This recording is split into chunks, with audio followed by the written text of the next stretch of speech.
Jadi harus ada shock terapi, harus ada yang dipenjarain habis ini, ya pemimpin seperti di Korea. 5 mantan presiden, 3 jenderal, 5-5-nya dipenjara karena korupsi. Hari ini gubernur, presiden, perdana menteri di Korea kagak ada yang berani ngaco-ngaco. Sibuk ngurusin rakyatnya, makanya rakyatnya maju. Indonesia perlu shock terapi. Karena penyakit KKN ini udah ganas selama Jokowi dibiarkan berkembang biak.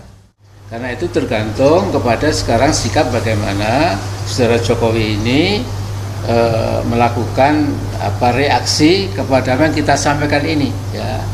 Tapi yang jelas yaitu sudah lemah karena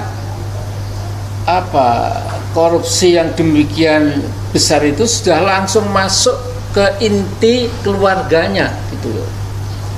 Jadi kalau tadi diprioritaskan supaya pertama Gibran dan Kaisang segera diambil, itu saya kira memang sudah sangat tinggi waktunya. Ya.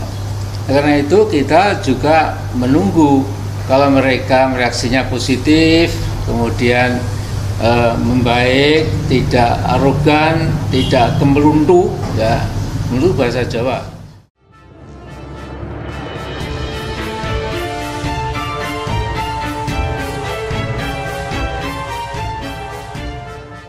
Assalamualaikum warahmatullahi wabarakatuh. Salam sejahtera untuk kita semua, salam budaya.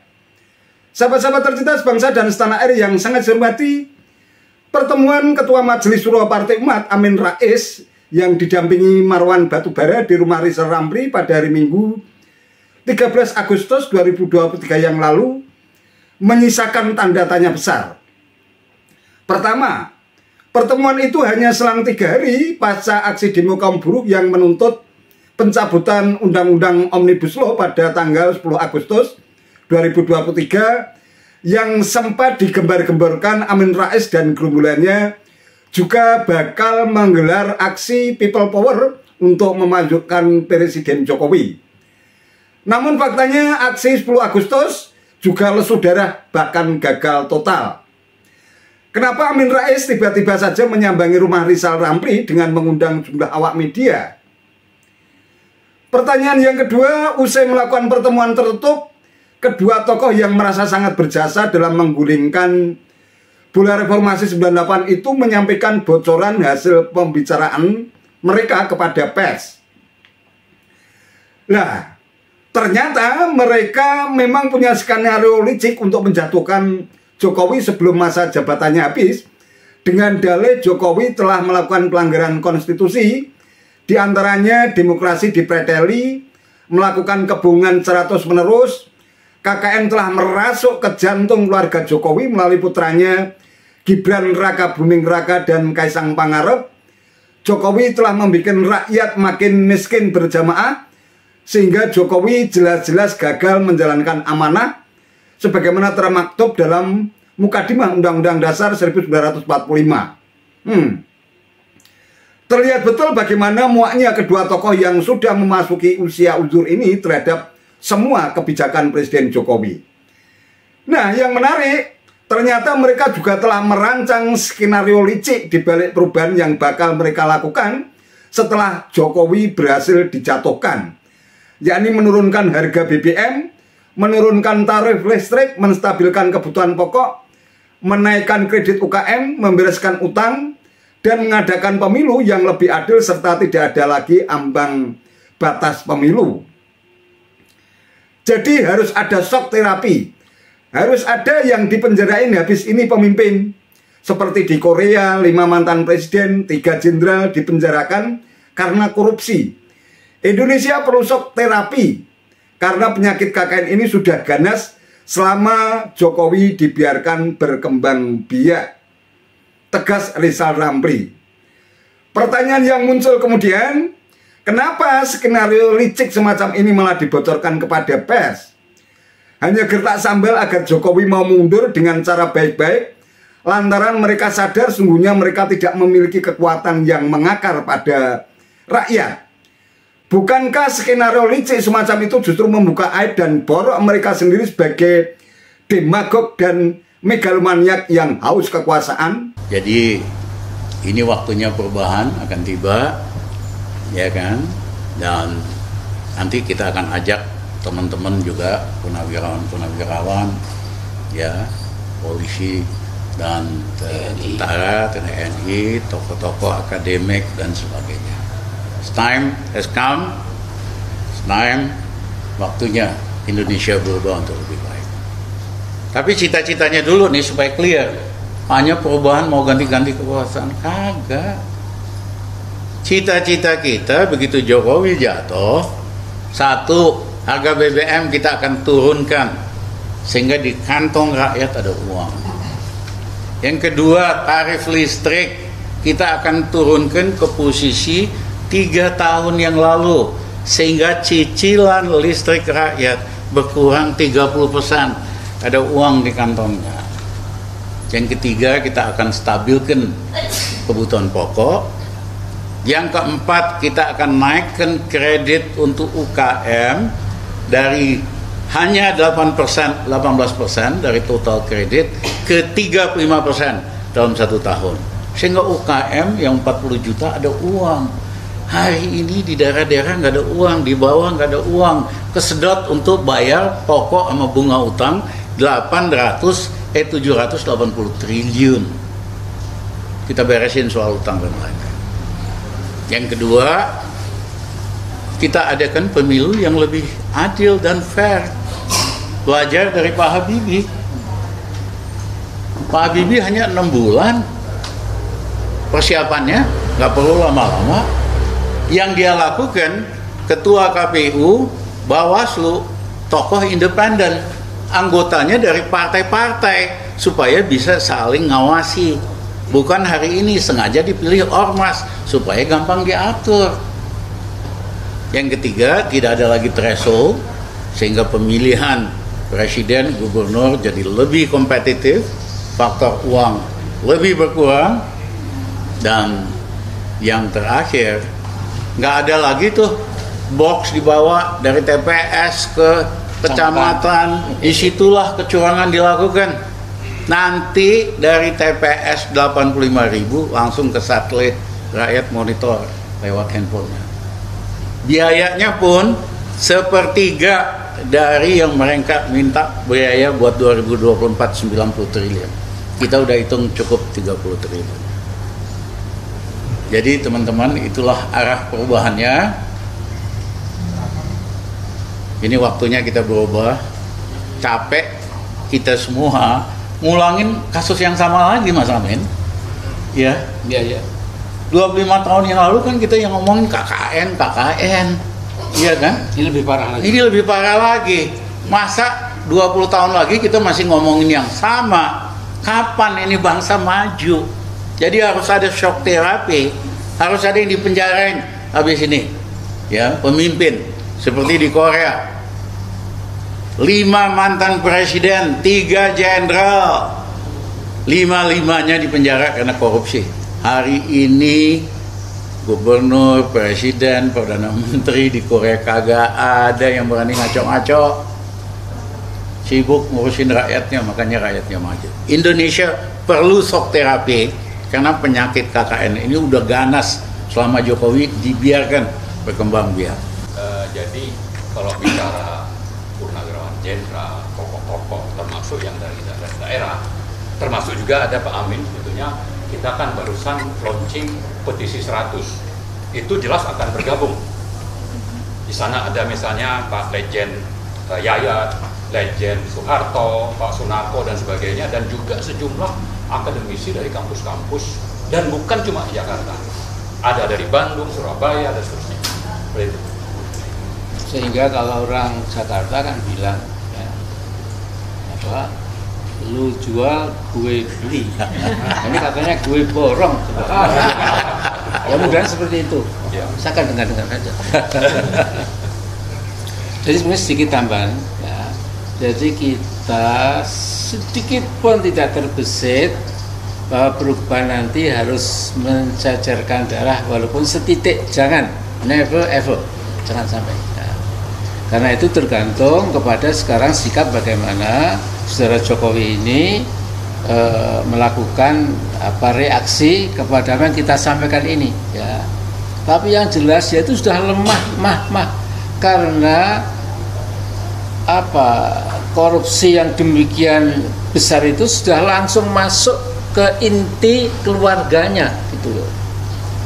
Jadi kalau tadi diprioritaskan supaya pertama Gibran dan Kaisang segera diambil, itu saya kira memang sudah sangat tinggi waktunya ya. Karena itu kita juga menunggu kalau mereka reaksinya positif, kemudian membaik, tidak arogan, tidak kemeluntu ya. Menurut bahasa Jawa. Kalau sombong biasa itu kemelindi ya. Kalau sangat sombong jadi kemeluntu ya. Nah, jadi ini kan saya dengan Jokowi satu kampung dari Solo, jadi paham sekali bahasa Jawa itu ya. Nah, jadi setelah ini mudah-mudahan mereka pada sadar enough is enough, beban dosanya jangan kemudian dipakai untuk ugal-ugalan ya. Jadi insya Allah rakyat juga akan senang ya. Saya kira rakyat kita itu peaceful, sangat damai ya. Tidak ada mengajarkan entah di Batak, entah di Jawa, Madura, Manado, nggak ada. Saya kira semua kultur kita itu kultur damai. Tapi gara-gara yang satu ini kan seperti rusak sekarang ya. Dan itu tunggu tanggal mainnya lah insya Allah ya.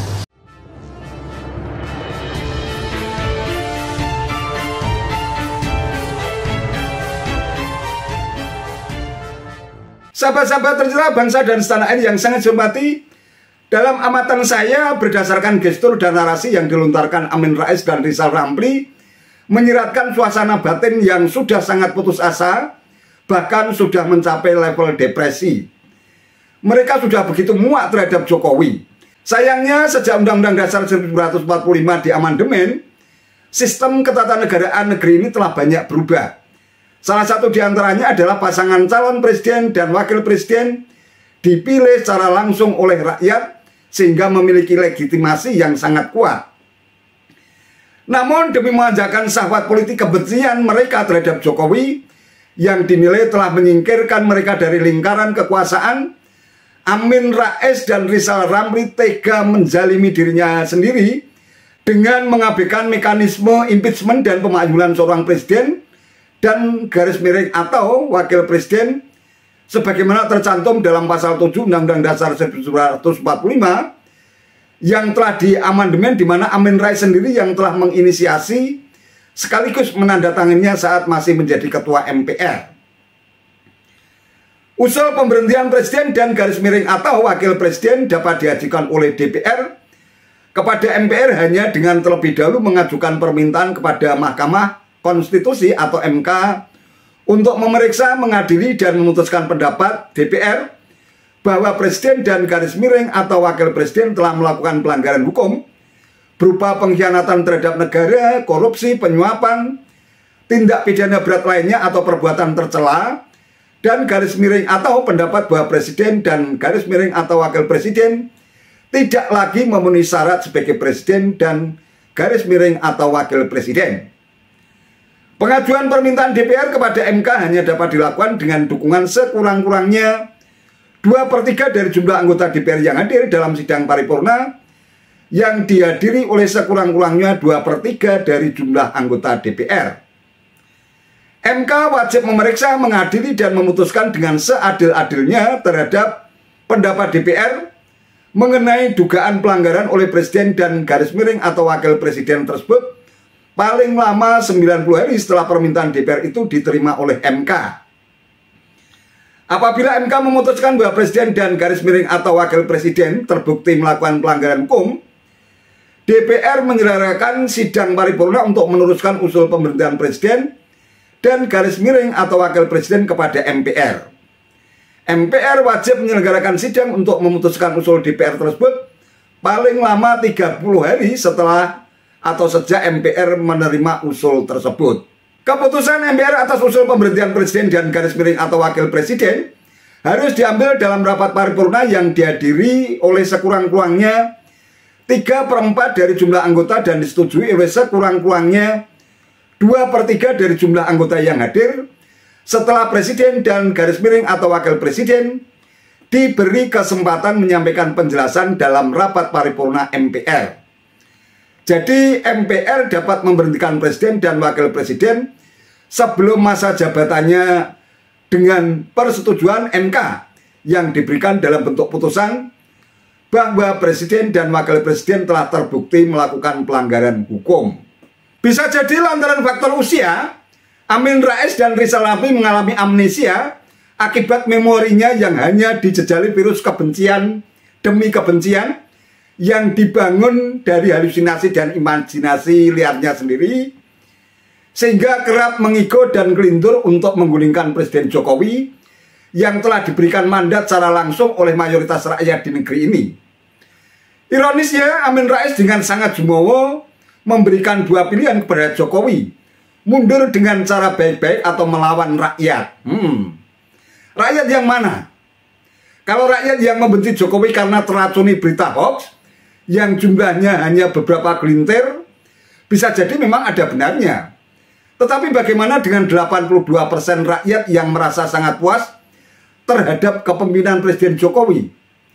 Lagian, apakah tuduhan yang sangat berbahaya bahwa putra Jokowi terlibat dalam kasus KKN memang didukung data yang akurat, kuat, dan terverifikasi kebenarannya?